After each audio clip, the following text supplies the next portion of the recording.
you ready? The Kornelia Stephanie Show. Wake up to love, your call to action. Join Kornelia as she empowers others to live heaven on earth. Kornelia teaches listeners how to be the authority over yourself, embracing your inner guru. Feel yourself uplifted into limitless expansion, integrating ease and grace in a changing world. This show will cover topics such as unconditional love, your physical body, how to be in extraordinary relationships, create financial and emotional wealth, embracing entrepreneurship in the new earth. Welcome back, everyone, to the Kornelia Stephanie Show, Stories of Hope. My next guest, we're going to talk about grief, loss, and death, which is all part of life. My guest is Shirley Thiessen. She's the author of The Little Black Funeral Dress, a speaker, founder of a nonprofit, Corner Bend Ministries, and grief educator. 12 days after her son's wedding, Shirley was thrown into the unimaginable task of planning his funeral. Grief threatened to extinguish her hope. Empathetic friends helped to fortify her resolve towards resiliency. Gradually, hope returned as Shirley chose to participate with God to recycle her pain for good purposes. Shirley provides a playbook for best practices for those who feel uncertain how to support their grieving friends with empathy. No one should be left alone to grieve. Welcome to the show today, Shirley. Thank you for having me. I really am looking forward to the conversation. So my gosh, what really got me is when I said the little black funeral dress. That's where right away, that's a really good title because it draws you in, and when you hear a little dress, but then you hear black funeral, then right away you're already going, okay, what's here? And so what happened to you? Well, it was October 18th, 2012. And my husband, Carrie, and I were in Southern California, just started a vacation. We have 2 children, a son named Jordan and a daughter named Chantel. And we had just celebrated Jordan's wedding 12 days earlier. So like other parents do, we had invested so much love, time, energy, prayer, and money into this kid. And now Jordan was happily married, gainfully employed, off our payroll. Like life was great. But that day, I wanted to get to the pool, but before I could do that, I needed to do one errand, went to a store, wanted to do this quickly as possible, but I was quickly distracted by a rack of summer dresses, like on clearance. And forgetting that I was in a hurry, I went over to have just a quick look. There was a black dress that did not belong in this rack, but I really admired the way it was sewn, the quality, the lining. But I put it back. I didn't need a dress. And as I walked away, I heard these words: I want you to buy that black dress. You are going to a funeral. Well, my head whipped around to see who said that. There were people in the store, but no one was near me. Confused, I continued to walk away, but now I could read those words in my head like a news ticker. Before I knew it was happening, I'm in the change room wearing the dress. It fit so well, it felt so comfortable. But my rational thought was this: I don't know anyone who has recently died. I have no funeral to attend. Besides, I already have a black dress in my closet. Like, what am I doing? And that message repeated. And I have heard God whisper to my spirit. I have felt his nudges, but never before did I receive such a bold directive. I couldn't ignore it or deny it. I bought the dress, uncertain to whose funeral I was meant to wear it. Well, I didn't have long to wait. Just a few hours after that shopping trip, a California police officer was at the door of our condo. Within a minute, my worst nightmare started to unfold. Our 23-year-old son, married 12 days, had been killed in a workplace accident. It took me a few moments to connect the dots. That black dress, the one I had just purchased, now I knew to whose funeral I was meant to wear it, my son's funeral. And I sobbed in disbelief. But at the same time, I was reminded that as a follower of Jesus Christ, I have a Father God who loves me. And it was like he had picked out what I was to wear to my son's funeral. That was such a tangible gift. And it gave me confidence to give a 23-minute tribute to my 23-year-old son at his funeral, my worst day.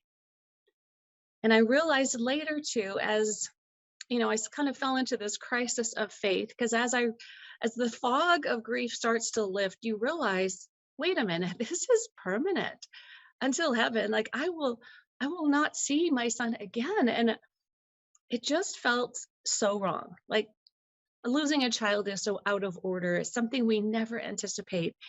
And I became so angry at God. And I have to say that God sent me his loving care through caring friends who entered the messiness of my grief courageously and lent me hope when mine was leaking out. And so, in honor of them and how they were so instrumental in helping me move through my grief, I now use my time to equip other people to be that hope hero, as I affectionately call them, to others who are grieving. I'm so moved. I'm so moved by the way that you told the story. I can tell that because as a speaker myself, arranging the story, telling the story, that this is definitely a story that you use to speak on stages now. Is that what you're doing? Mhm. Right? Yes. Yeah. And it's an incredible way that you told the story, even from the first part of where, your son was off the payroll, and then where you ended up with wearing that little dress to his funeral and didn't know. Even though you listened to your intuition, you listened to the guidance that you received, you did buy the dress, and then you had that experience and that unimaginable grief that you went through. And so now today you're speaking on stages, you're helping people process their own loss, their own families, death, people that are dying in their lives, and you're supporting them in that way. And now, did you have a nonprofit? You said of a grief counseling, is that right? Well, I consider myself like a grief coach, A grief coach. particularly for those people like the younger me who Hmm. did not know what to say or what to do to support my grieving friends. And Hmm. it's not until I was on the other side of grief that I realized that, most people are like that. They just feel so uncomfortable, maybe a little uncertain around the topics of death and grief. And we live in a grief avoidance society. And so it actually made me a bit angry to know that I could go through 47 years of my life and know so little about how to support others who were brokenhearted over losing a loved one. And so I spend all my time now just speaking to either individuals or groups or sharing content through a course I created, because hope is such a transformative power. And when we lend hope to others, we give them ability to believe that a better day is possible, that they can get through this. Yes. And that is such a true statement, because we have not given ourselves permission to be the grieving humans that we are, because we want to be able to make grieving normal, because it is a normal part of our nature is to grieve. It's just that we've always covered it up, and now, making grief normal, talking about it more. I have a merchandise store, and in the store I have a T-shirt that says "I'm grieving." So, Mm. when you have a T-shirt and it says "I'm grieving," and you put that T-shirt on because that day when you're grieving, if you're going to the store and the person at the checkout sees your face, and if you're not smiling, but they're reading that "I am grieving," then that puts them in the position right away to have empathy for you, and you don't have to explain yourself because you're saying I'm grieving. Oh, I wish I'd had that t-shirt. Honestly, I would have worn that every day for 5 years. I believe you. I believe you. And that's why it was like, processing the emotion of grief, processing the loss, such an important work that you're doing. I just can't even tell you. Can we give the audience your social media handles where they can follow you, learn more about your work, and get in touch with you? Absolutely. Probably the best place, first of all, is my website where you can purchase my book, The Little Black Funeral Dress, 5 Things I Wish I'd Known About Grief, also available on Amazon. Also on Facebook, I am Cornerbend. Cornerbend is the name of my ministry, so Cornerbend on Facebook. On Instagram, Cornerbend Shirley, and on LinkedIn, Shirley Thiessen. So the website again, shirleythiessen.com, ShirleyThiessen, all one word, at .com. Yeah. So it's wonderful. I love that you have your ministry and that you're doing this work and that you're talking about grieving and death and loss. Your book looks amazing. That is a handy book for everyone to have in their library when they're processing grief, because we're all faced with it. It's true. Well, you know what? It's a short book, and that's very intentional. It's because people who are grieving, we can't retain very much, and we just need somebody to speak some truth to the point, give us some handles of how to navigate loss. But it's Yeah. also for their friends to know, how do I support that grieving friend? So Yeah. it's both and. Yeah, that's good. That's why I called it handy. It's a handy tool that you can have. So the tools are there. Shirley Thiessen, thank you so much for coming on the Cornelia Stephanie show today. Definitely want to talk to you again in the future. Wishing you many blessings. And we're going to take a break on the Cornelia Stephanie show. We'll be right back.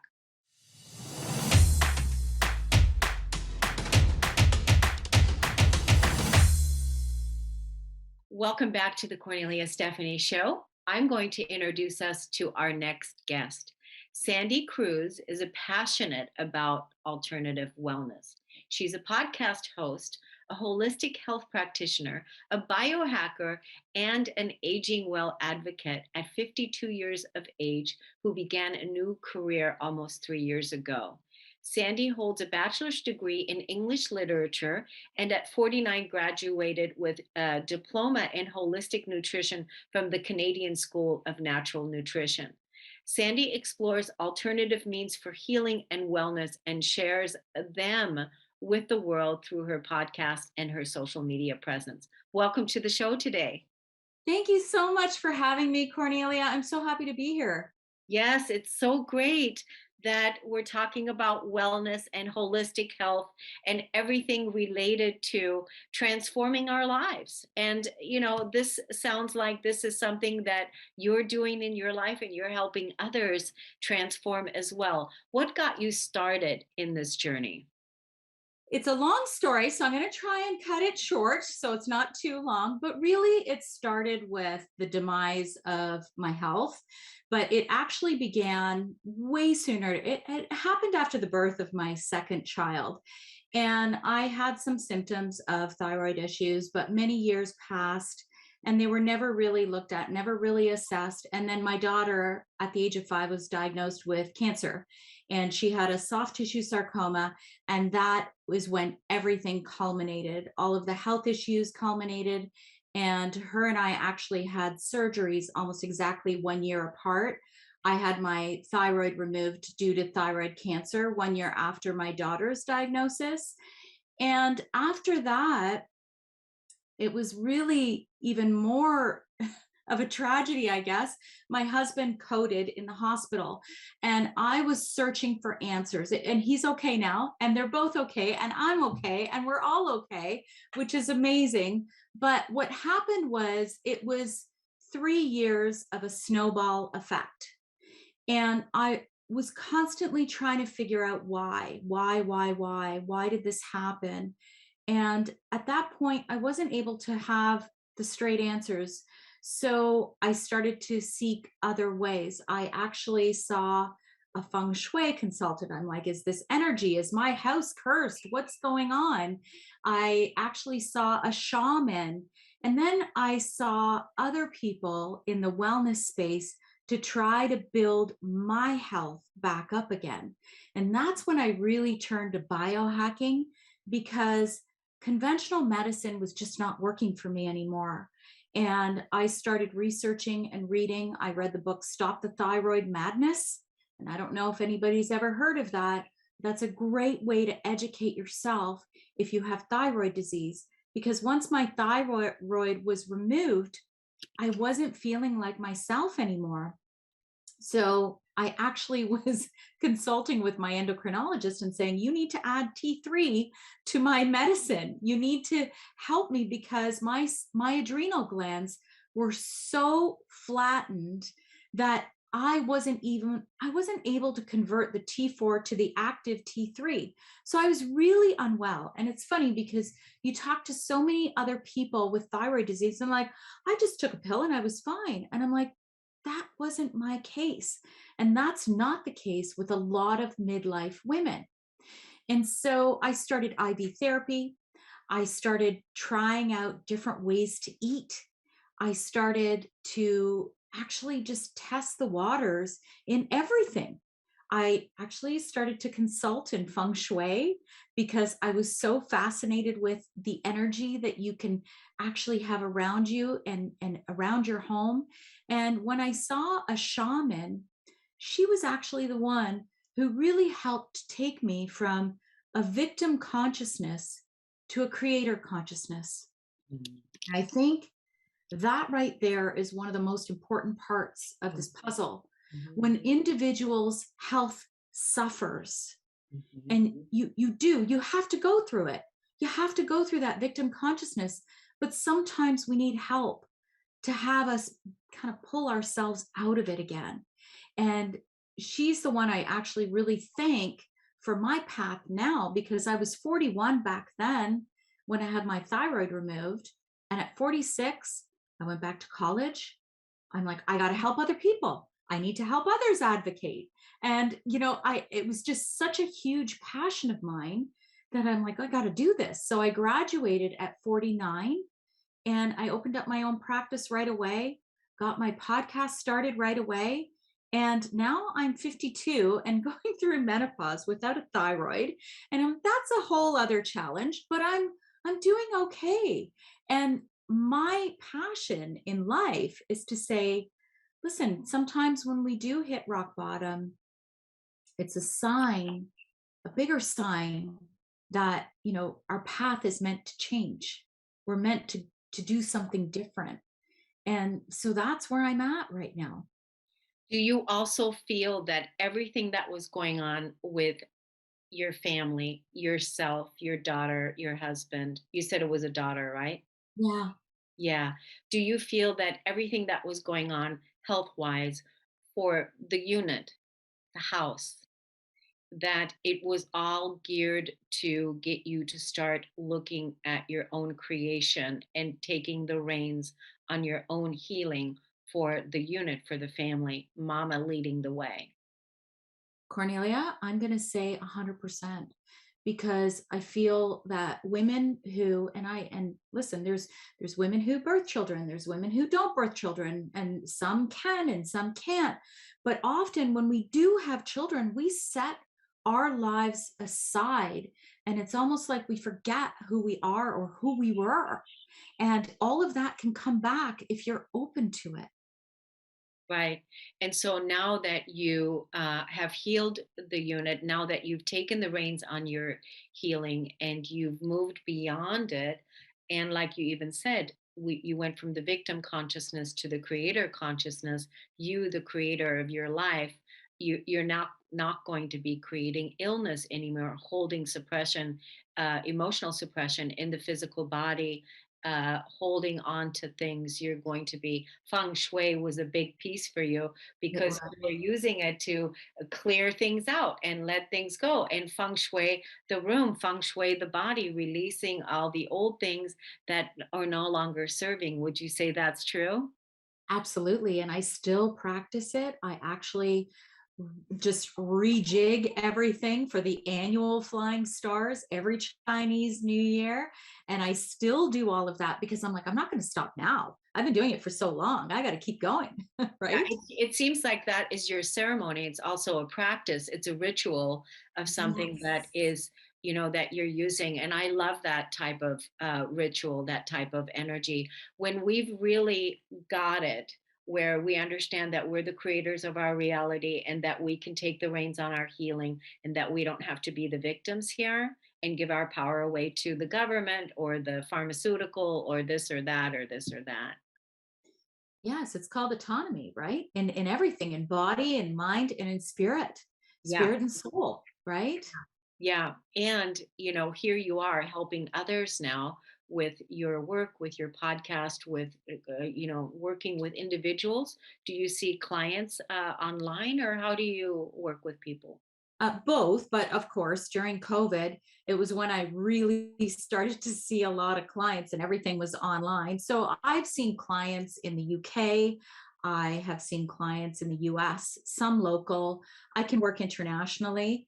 I'm able to do that. I'm insured to do that.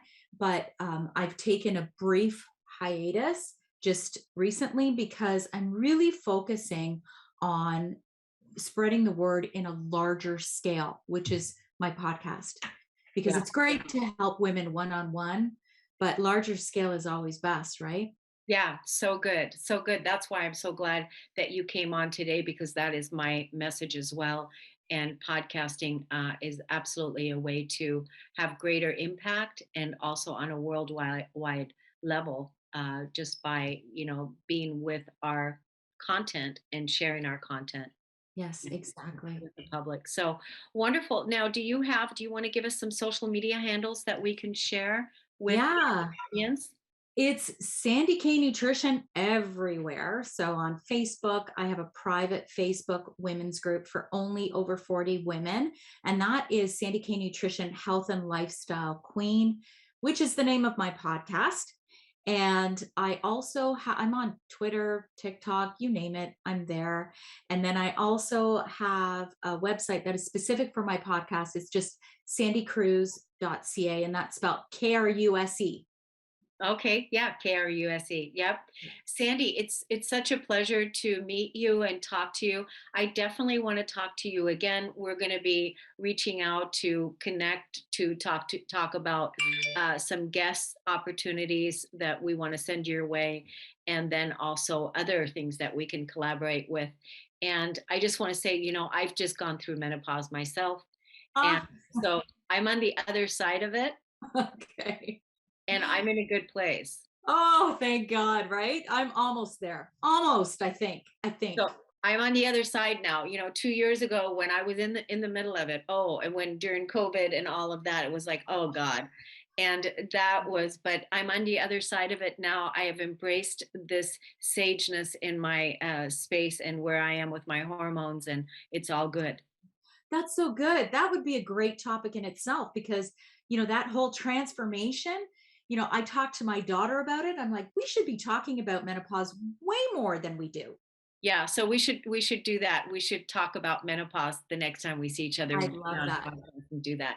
I would love Okay, that. sounds good, Sandy. Thank you so much for coming on. It was wonderful to meet you.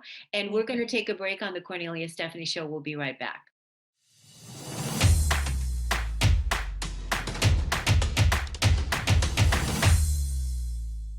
Welcome back, everyone. Thank you so much for listening and tuning into the Cornelia Stephanie Show. I'm going to introduce us to our next guest. Clarissa Hidalgo received her yoga certification in the spring of 2017.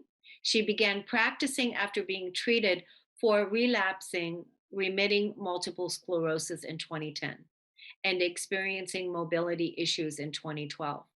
Since the beginning, yoga benefited her physically, yet since her training, she realized that the various emotional, mental, and wellness benefits of her practice as well.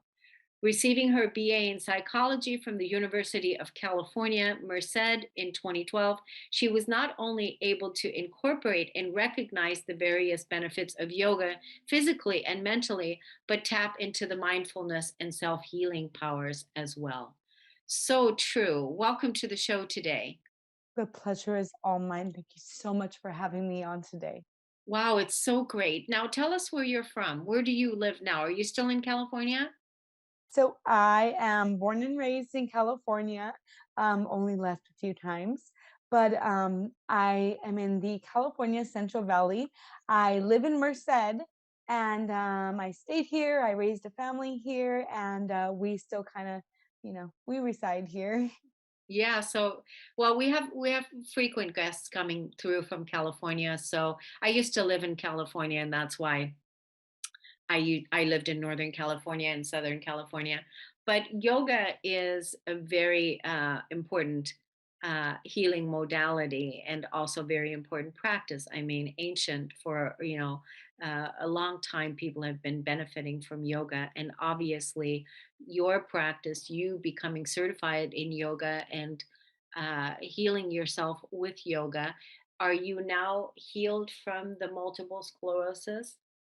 Multiple sclerosis is actually a disease that is incurable right now. So we are working hard, and I'm a big advocate, and I have been a Walk MS ambassador, and I have volunteered all throughout, my life, especially after diagnosis. I did a lot of work on multiple sclerosis and volunteering and really making the change happen. But so many of us doctors, every modality included, are working hard to find a cure still for MS. And we know we're getting closer. We know that 10 years ago, when I was diagnosed, there were only injectables, there were only certain types of medication that were available. And now we have pills, and now I only take an infusion every 6 months and I'm done. And the advances with multiple sclerosis are amazing, yet it still does remain a mystery and an incurable disease. Wow, that's amazing Mm. to hear that. I didn't know that. So how is that with your, injection? I think that's cool that it's only, every 6 months. So that keeps everything at bay and you're able to function perfectly fine.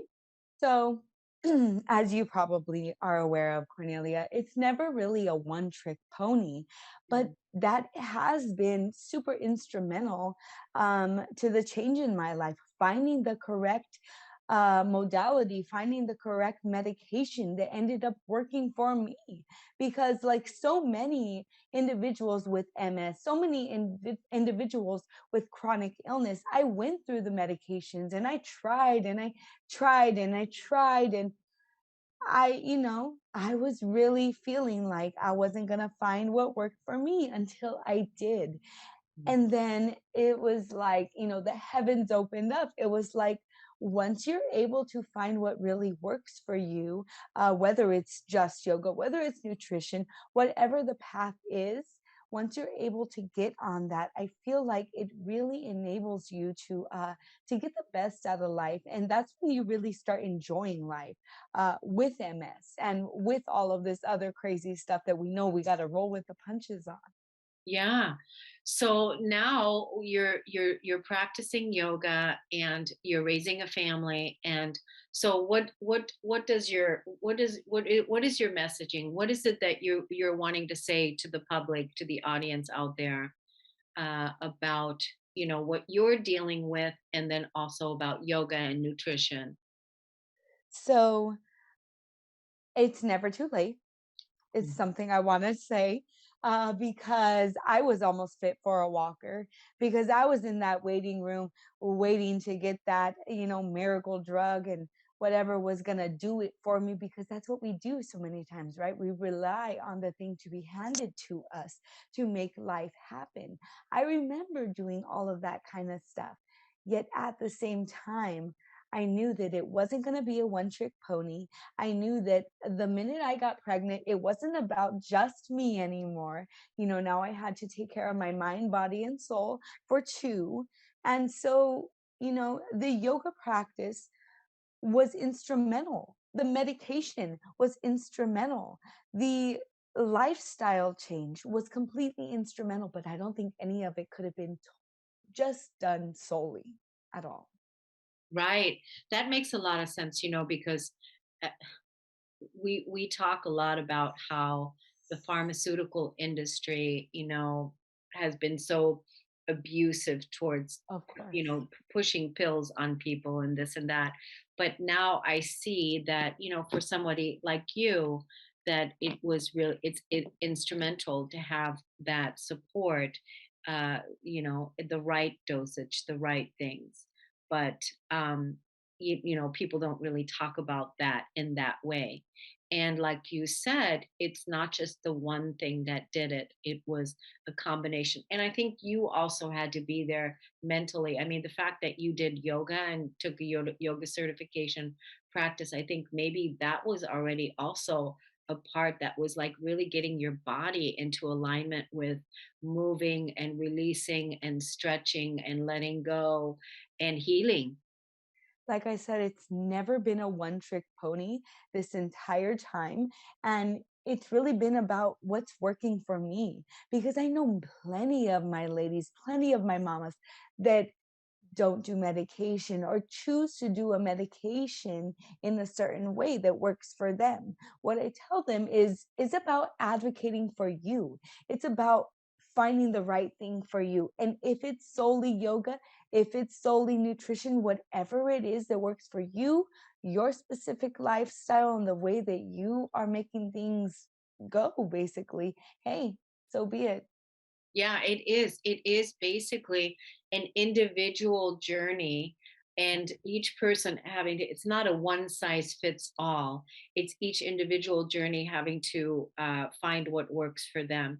So, as far as, okay, so we know we've got the yoga. Now, what about the nutrition? What is your diet like? Like, what is your way for the diet? Like, are you anti like sugar? What? So I have a sugar obsession, but that's just me. That's something that I do on the side, but I try to really manage it, especially having gone through two pregnancies, especially having to manage my fatigue and stuff like that, which we know can be impacted by sugar and stuff like that. What I say is everything in moderation. I say to my girls, it is okay to have that ice cream bar and that hamburger. Just don't have five. And it's sometimes hard for us to imagine that kind of thing, especially in the society that we live in, right? We feel like we have to oblige with what we need or what we want. But there are ways to work around it. And there are ways of eating clean that are really still eating well, eating good, eating wholesome, filling your body and really feeling like you got what you needed out of your food. So what I'm going to say is I like paleo. We are big fans of paleo in our program, which is basically just eating as close to a caveman's diet as we would be able to. So that means organic, as close to possible as we can get for our lifestyle. That means cutting the sugar for Truvia, maybe. That means switching it out and taking our time, because we know that Rome wasn't built in a day. Yeah. And no one's just going to get up and cut out the sugar and cut out this and that. And I feel like those diets are the diets that don't succeed, right? The Mhm. diets that don't give us leeway to do the pleasurable every once in a while. Oh yeah. Um, so I believe in a paleo. We believe in eating a very plant-based diet with nice and full and nutritious meat still Mhm. incorporated. But we believe in keeping it basic: nuts, seeds, grains, everything that's going to feed and fuel our body and our cells.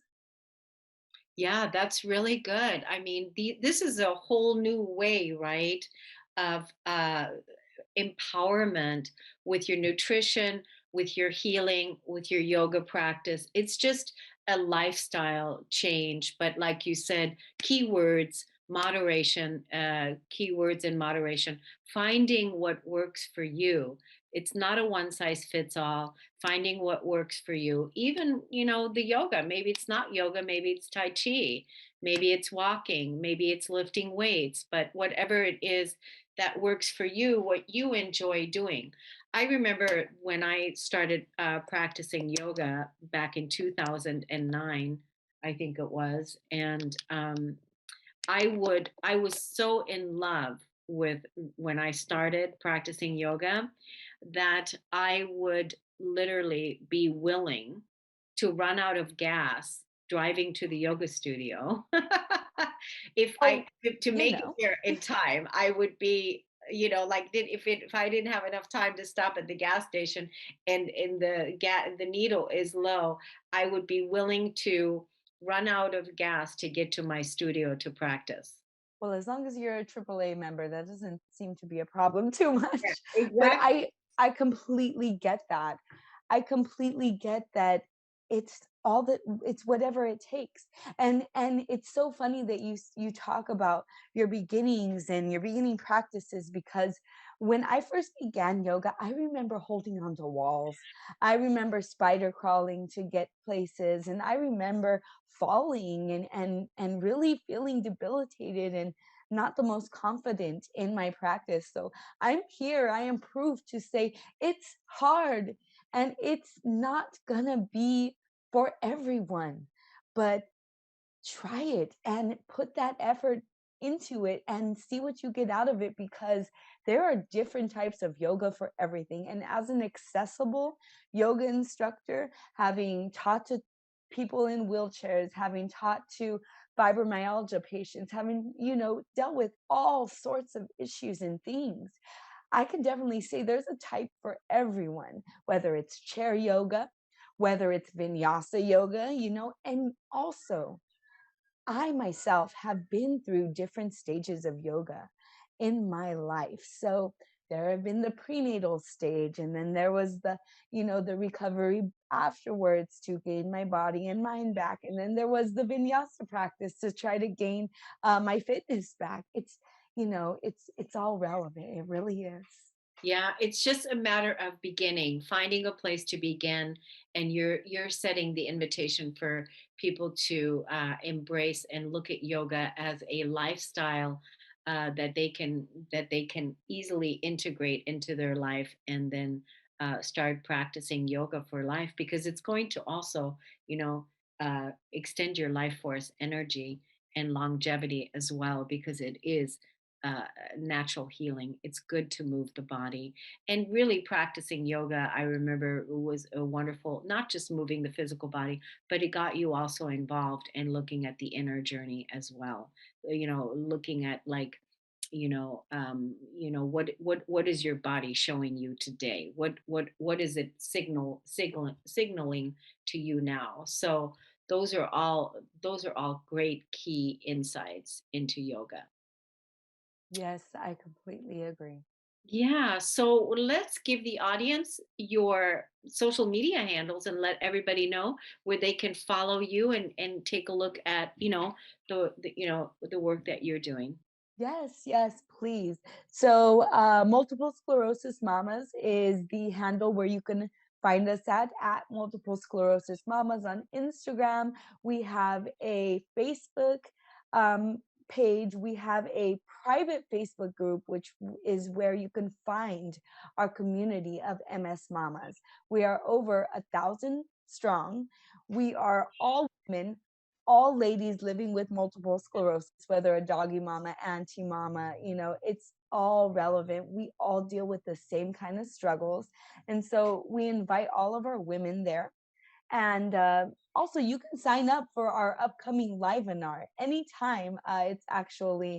Um, it's actually May 19th, but you can sign up for all of the updates at msmamas.com. You can keep up with us, and you can see all the great stuff we have going on. Our clothing boutique.